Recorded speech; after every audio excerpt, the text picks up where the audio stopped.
Estoy aquí con Cristina Viñals, con Raquel Lido y Adriana Beckerman. Cristina conectando desde aquí, desde España, y Adriana y Raquel desde Buenos Aires, Argentina.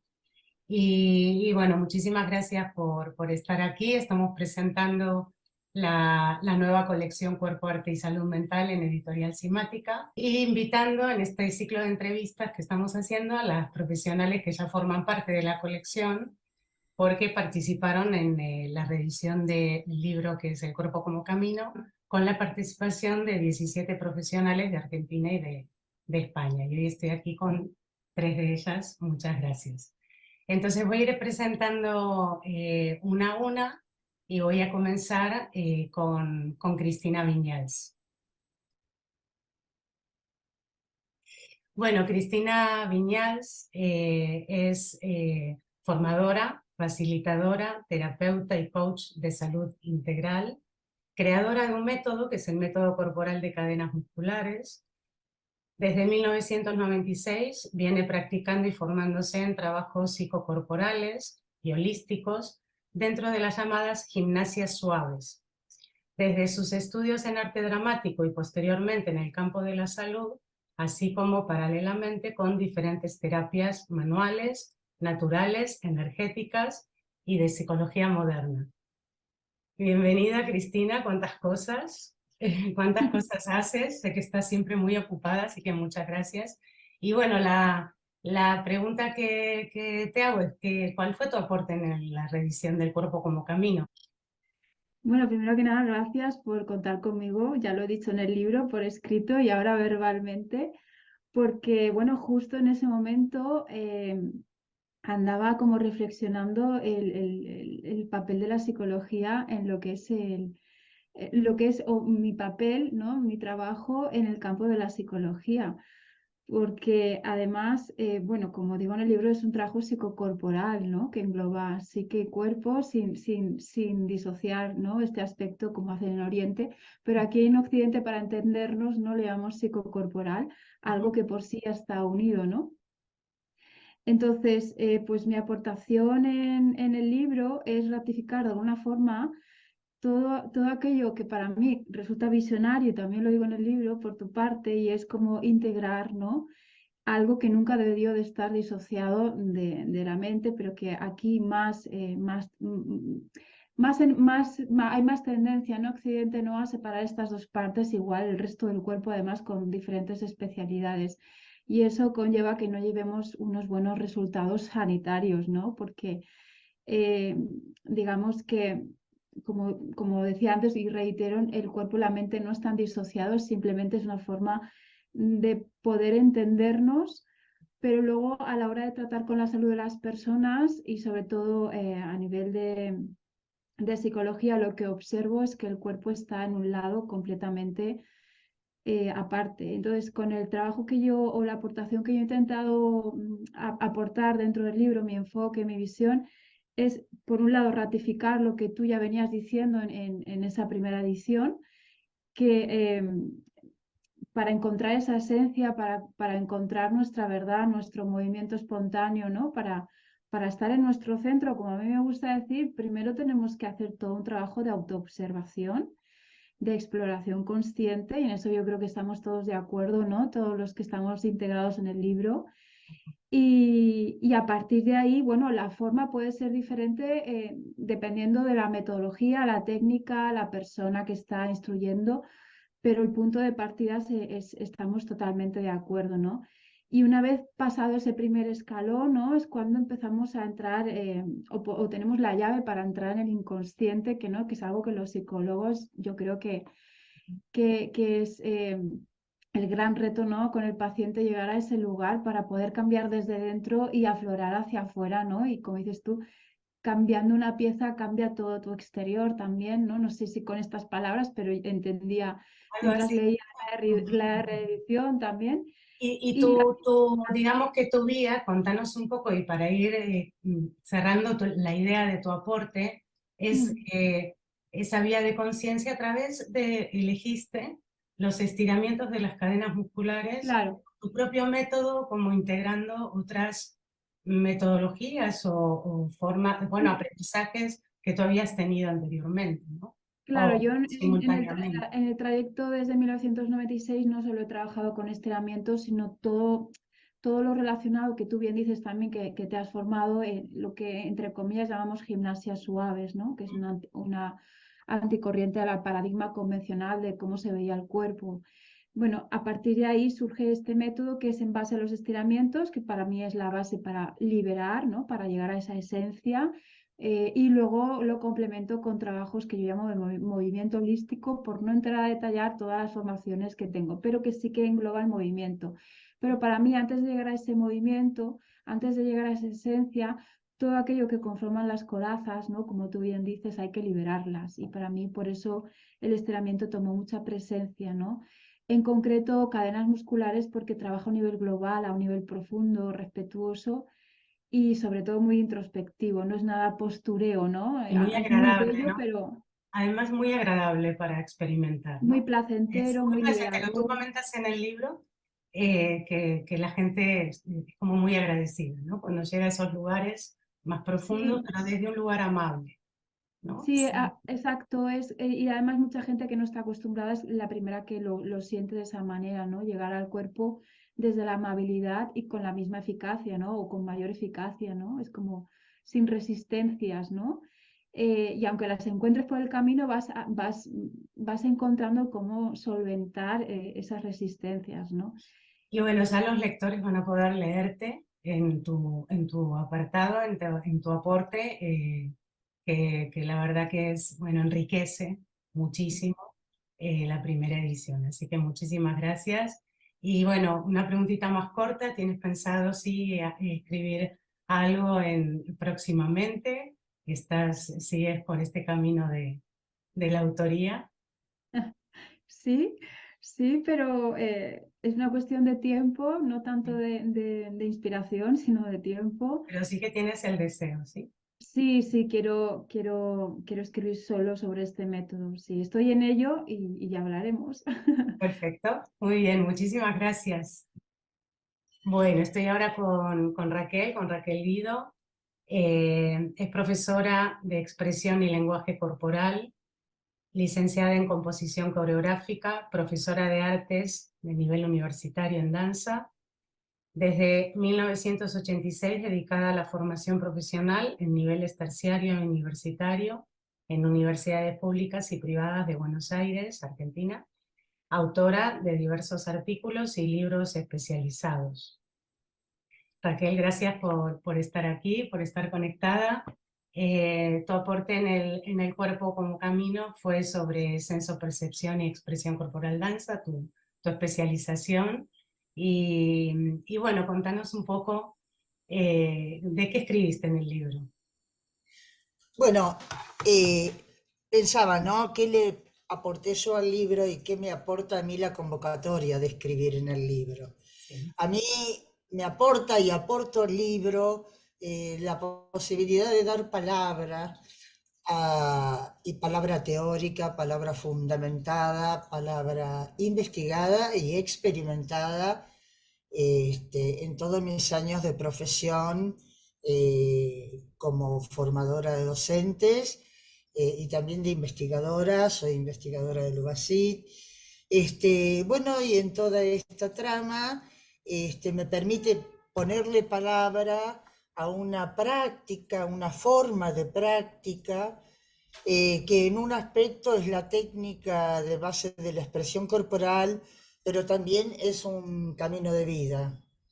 Entonces, en un momento y en un contexto en que mi trabajo profesional universitario me hace vincularme permanentemente con nuevas investigaciones de diversos campos, lo que vemos de ponerse de relieve es la emergencia de la valorización de las técnicas corporales sensibles, en la diversidad de técnicas corporales, en diversidades de formas artísticas, ¿no? Como que cuerpo, que en realidad la expresión corporal lo venimos trabajando desde siempre, porque yo retomo las palabras de Patricia Stokoe, y si bien después hago un camino personal y un desarrollo personal que está actualizado a mi contexto, no al contexto de cuando Patricia creó en 1950 la expresión. Pero hay unos principios que tienen permanencia y son ordenadores. Y ella dice que la senso-percepción es la técnica de base de la expresión corporal para el aprendizaje motriz, el desarrollo creativo, el movimiento, la comunicación, o sea, es la técnica de base. Ahora, el tema acá nos sitúa, como siempre, en qué entendemos por senso-percepción, porque aunque ahora que todo está de moda, lo corporal sensible, todo es senso-percepción acá en Buenos Aires. Ajá. Entonces, dos cosas, de que hablamos cuando hablamos de senso-percepción, y luego que existen distintos enfoques. Cada profesional, cada docente, según sus intereses, según sus inquietudes y sus saberes previos, va a profundizar en diferentes aspectos. La modalidad en la que yo doy senso-percepción es una modalidad singular frente a otras líneas que trabajan la conciencia de lo anatómico, y acá tengo que hacer un pie de página, es decir, de lo orgánico, y se quedan en una conciencia de la anatomía. Sí.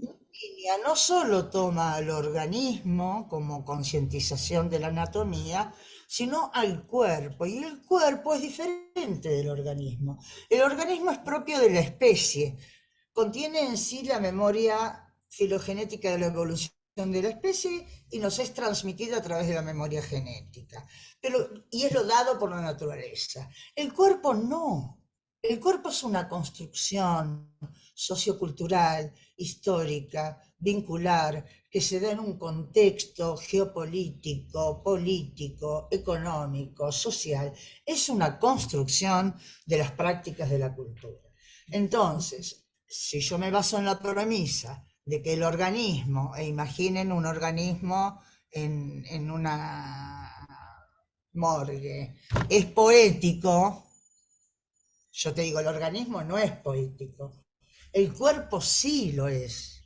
Ese cuerpo que se construye en esta otra matriz que ahora no es orgánica, sino sociocultural, vincular y afectiva, y va encontrando modos de ser y existir muy en referencia a los modelos dominantes que tienen el poder de incorporar a través del cuerpo lo que Bourdieu llamaba hábitos, que determinan nuestras formas de ser, corporal, gestual, y esto deriva en lo emocional. Entonces, la sensopercepción que yo propongo abarca lo orgánico y lo corporal, porque el cuerpo es poético, y como estamos como técnica de base de la expresión corporal, danza, propone el despliegue poético del cuerpo, danzas singulares de cada uno de nosotros. Esas danzas tienen que emerger de este cuerpo, no del organismo, músculo, órgano. Si bien estoy ubicada con la presencia ahí, y te termino con esto. La idea para cerrar es que yo lo que propongo es la sensopercepción como un abordaje poético de la presencia. Para el arte, en todas las formas de las artes corporales contemporáneas, que por suerte no están divididas, y para la vida. Y acá cierro con una frase de Michel Bernard, que decía que esto es cuando la técnica se convierte en forma de vida y nos permite encontrar otros modos de ser y estar en el mundo posibles. Hermoso. Qué lindo, qué lindo. Muchísimas gracias. Y todo esto lo vas a estar ya casi cerrando en un libro nuevo, ¿no? Que estás Y esto está pensando. basado en un libro que en realidad era la preparación para la segunda edición del primer libro que me publicó la Universidad Nacional de las Artes, que fue Cuerpo, Arte y Percepción, y lo empecé a retrabajar y a retrabajar, y lo retrabajé tanto, como yo aparte escribo mucho y publico en la revista Quiné y en la revista Topía, incorporando esos artículos, y al final terminó siendo otro libro. Otro libro nuevo. Algunas cosas del primero, pero retrabajadas y recontextualizadas. Muchísimas ganas de leerlo ya.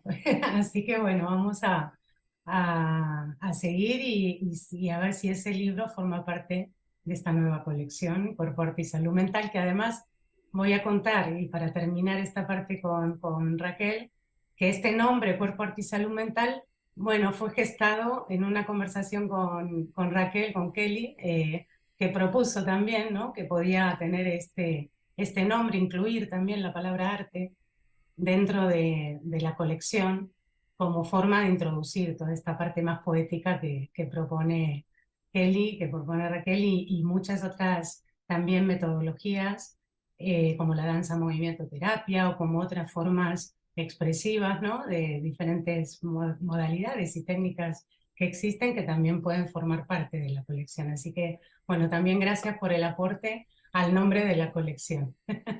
Gracias a vos por la oportunidad. Sí, Kelly. Bueno, estamos ahora con Adriana Beckerman desde Argentina. Gracias, Adri, por conectarte.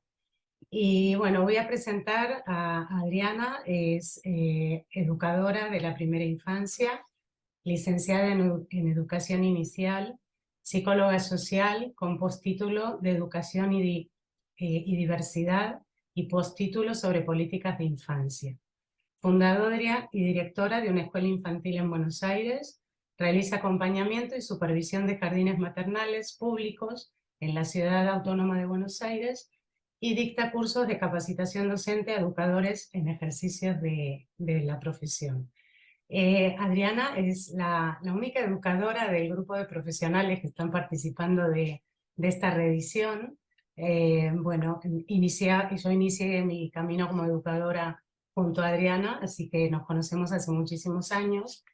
Y bueno, quise convocarla porque en la primera edición del Cuerpo como Camino yo escribí sobre el juego libre, que era una modalidad que se implementaba cuando yo comencé a trabajar como docente, junto con Adriana, que también trabajábamos juntas, y se daba esta posibilidad, ¿no?, de poner en el aula una forma diferente bueno, de conectar con los niños y que ellos puedan realmente explorar, experimentar y jugar, ¿no?, sobre todo jugar sin directivas externas. Entonces, Adriana en el libro, bueno, el aporte que hizo fue el juego libre para los adultos.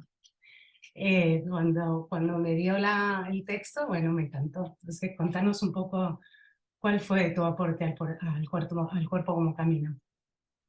Bueno, en principio el agradecimiento y el afecto que sabes que te tengo, pero además el orgullo de participar de un libro en donde hay gente que sabe tanto y que aporta cosas tan diversas. Y a mí cuando leí el libro lo que me pasó fue que me apareció lo del juego libre muy fuerte como experiencia personal y es lo que un poco cuento en lo que escribí, pero además lo que se me atravesaba fuertemente era, sí, el juego de los niños, el juego libre, con todo lo que implica en relación a la oportunidad de desarrollar su creatividad, de poder tener propias elecciones, de su autonomía y todas estas cuestiones que por suerte hemos tenido gente que ha investigado y ha trabajado y ha escrito mucho al respecto.